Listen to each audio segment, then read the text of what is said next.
ठाकुर विजय प्रताप सिंह गांव का श्राप हटाने के लिए एक ऐसी लड़की ढूंढ रहा था जिसका जन्म उसी मुहूर्त में हुआ हो जिस मुहूर्त में नंदिनी की मृत्यु हुई थी और उस लड़की की शादी भी हो चुकी हो, लेकिन उसके पति ने उसको छुआ भी ना हो। लाख कोशिश करने के बाद भी ठाकुर विजय प्रताप सिंह को ऐसी लड़की नहीं मिली। तभी राणा सा ने ठाकुर को खत के जरिए बताया कि जिस लड़की को ठाकुर ढूंढ रहा है वो लड़की कोई और नहीं बल्कि सिया है। इसलिए ठाकुर ने सिया को राघव के इलाज के बदले शादी करने के लिए ब्लैकमेल किया और राघव की जान बचाने के लिए सिया ने ठाकुर से शादी के लिए हाँ कर दी। ठाकुर विजय प्रताप सिंह सिया से शादी करने के लिए मंडप में बैठकर सिया का इंतजार कर रहा था, लेकिन तभी तांत्रिक ने उसे बताया कि सिया वो लड़की नहीं है जिसे ठाकुर ढूंढ रहा था। यह बात सुनकर ठाकुर दंग रह गया, क्योंकि उसे आज किसी भी कीमत पर उस लड़की से जल्द शादी करनी थी जिससे वो अपने गांव को श्राप मुक्त कर सके। लेकिन अगर आज शादी का मुहूर्त निकल गया तो फिर इसके बाद कोई भी इस गांव के श्राप को कभी नहीं हटा पाएगा। ठाकुर विजय प्रताप सिंह को आज किसी भी कीमत पर यह विधि संपन्न करनी थी, इसलिए उसने तांत्रिक से कहा, अगर सिया वो लड़की नहीं है तो फिर वो लड़की कौन है और कहाँ है जिससे ये गांव श्राप मुक्त हो जाएगा। आपको तो सब पता है ना बाबा, प्लीज आप देखकर बता दीजिए कि वो लड़की कौन है। इतना सुनते ही तांत्रिक ने अपनी आंखें बंद की और आंख बंद करके बोला, तुम्हें उस लड़की को ढूंढने के लिए कहीं जाने की जरूरत नहीं है। वो लड़की तुम्हारे आसपास ही है, तुम्हारे घर में ही है। लेकिन ये सिया वो लड़की नहीं है जिसे तुम ढूंढ रहे थे। जिस लड़की को तुम ढूंढ रहे थे वो इतने सालों से तुम्हारे पास ही थी। इतना सुनते ही ठाकुर विजय प्रताप सिंह खुश होते हुए बोला, क्या मेरे पास थी? इतने सालों से मेरे पास तो सिर्फ एक ही लड़की थी और वो है निया। निया का नाम लेते ही ठाकुर विजय प्रताप सिंह के चेहरे की खुशी गायब हो गई और वो आश्चर्य से बोला, कहीं आप निया की बात तो नहीं कर रहे हैं? देखो तांत्रिक बाबा, अगर आप निया की बात कर रहे हैं तो ऐसा कभी नहीं होगा। मैं निया से प्यार करता हूँ और मैं इस गांव को श्राप मुक्त करने के लिए अपनी निया का बलिदान कभी नहीं दूंगा। इतना सुनते ही तांत्रिक ने चिल्लाते हुए बोला, तो फिर ठीक है ठाकुर, तुम भूल जाओ कि तुम कभी इस गांव को श्राप मुक्त कर पाओगे और अपनी इतनी जायदाद को भी भूल जाओ। ना यहाँ से कोई श्राप हटेगा और ना ही तुम यहाँ अपना बिजनेस कर पाओगे। तांत्रिक और ठाकुर आपस में बातें कर रहे थे, लेकिन उन्हें ये नहीं पता था कि उनकी ये बातें वहां खड़ी हुई सिया सुन रही है। जैसे ही ठाकुर विजय प्रताप सिंह ने अपनी नजरें उठाकर सिया की तरफ देखा तो चौंकते हुए बोला, तुम यहाँ कब आई और दाई माँ कहाँ है? इतना सुनते ही सिया ने मुस्कुराते हुए कहा, तुम्हारी दाई माँ तो कब की भगवान को प्यारी हो गई, फिलहाल तो तुम उनसे मिलो जो मेरे पीछे खड़े हैं। इतना कहकर सिया सामने से हट गई और सिया के पीछे खड़ा हुआ राघव आगे आते हुए बोला, क्यों ठाकुर, तुझे क्या लगा तू मेरी सिया से शादी कर लेगा और ये राघव सिंघानिया चुपचाप बिस्तर पर पड़ा रहेगा? राघव के इतना कहते ही ठाकुर विजय जोर जोर से हंसते हुए बोला, अच्छा तो तू मुझे रोकेगा?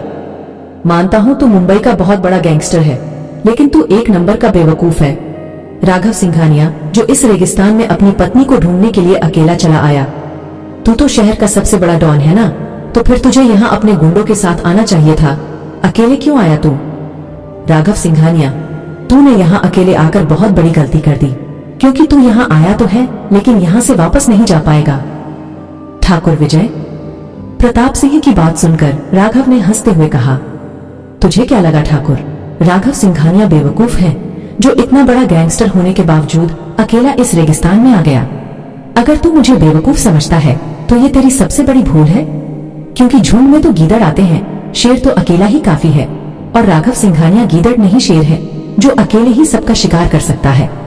तुझे यकीन नहीं है ठाकुर, तो देख अपनी आंखों से। इतना कहकर राघव ने एक रस्सी को जोर से खींचा और उस रस्सी से बांधकर कुछ आदमियों को खींचते हुए जमीन पर गिरा दिया। फिर राघव हंसते हुए बोला, मुझे रोकने के लिए जिन आदमियों को तू बाहर छोड़कर आया था ना ठाकुर, तेरे उन सभी आदमियों को तो मैंने एक ही रस्सी से बांध दिया। अब क्या करेगा तू ठाकुर? किसे बुलाएगा अपनी रक्षा के लिए? क्योंकि जिन आदमियों को लेकर तू इतना घमंड कर रहा था वो आदमी तो तेरे सामने बंधे हुए हैं।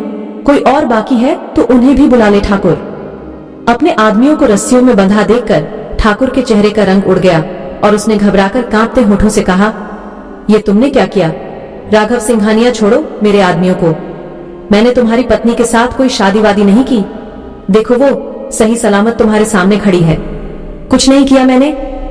तुम्हारी पत्नी के साथ? ठाकुर की। ये बात सुनते ही राघव को गुस्सा आ गया और उसने गुस्से में अपने दांत पीसते हुए मुट्ठी भींचकर ठाकुर को एक जोरदार पंच मारा और चिल्लाते हुए बोला, तूने मेरी सिया को ब्लैकमेल किया और मेरा इलाज करवाने के बदले तुझसे शादी करने की शर्त रखी। उसे घसीटते हुए यहाँ मंडप तक लेकर आ गया और ऊपर से बोल रहा है कि तूने मेरी पत्नी के साथ कुछ गलत नहीं किया। फिर राघव ने ठाकुर का कॉलर पकड़ते हुए गुस्से में बोला, राघव सिंघानिया सब कुछ माफ कर सकता है, लेकिन उसकी पत्नी को छूने वाले हाथ को राघव छोड़ता नहीं है, तोड़ देता है। और इतना कहकर राघव ने ठाकुर का हाथ पकड़ा और उसे एक ही झटके में मरोड़ दिया। राघव के हाथ मरोड़ते ही ठाकुर का हाथ टूट गया और वह दर्द के मारे चिल्लाने लगा। तभी तांत्रिक ने कुछ मंत्र बोलते हुए वहां एक अजीब सी धुआं फैला दी, जिसकी वजह से राघव ठाकुर को नहीं देख पाया। और जब तक वो धुआं छटा तब तक ठाकुर और तांत्रिक वहां से जा चुके थे, लेकिन सिया अभी भी राघव के सामने खड़ी थी।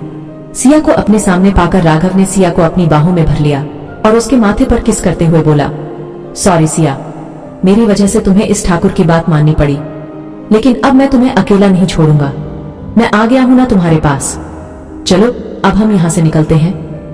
इतना कहकर राघव ने सिया का हाथ पकड़ा और उस ठाकुर की हवेली से बाहर निकलते हुए सिया के साथ बाहर खड़ी उस गाड़ी में बैठ गया, जिस गाड़ी में धीमन सिया और राघव को बंदी बनाकर लाया था। राघव को रोकने वाला वहां कोई भी आदमी नहीं था, क्योंकि राघव ने सभी आदमियों को मार मार कर उनकी हड्डी पसली एक कर दी थी। इसलिए किसी भी आदमी में इतनी हिम्मत नहीं बची थी कि वो राघव को जाने से रोक पाते। क्या राघव सिया को लेकर जैसलमेर से बाहर निकल पाएगा, या फिर सिया और राघव किसी दूसरी मुसीबत में फंस जाएंगे? ठाकुर अपने गांव का श्राप हटाने के लिए नेहा के साथ क्या करने वाला है, क्या होगा, आगे जानने के लिए सुनते रहिए secret of devil only on pocket FM पर।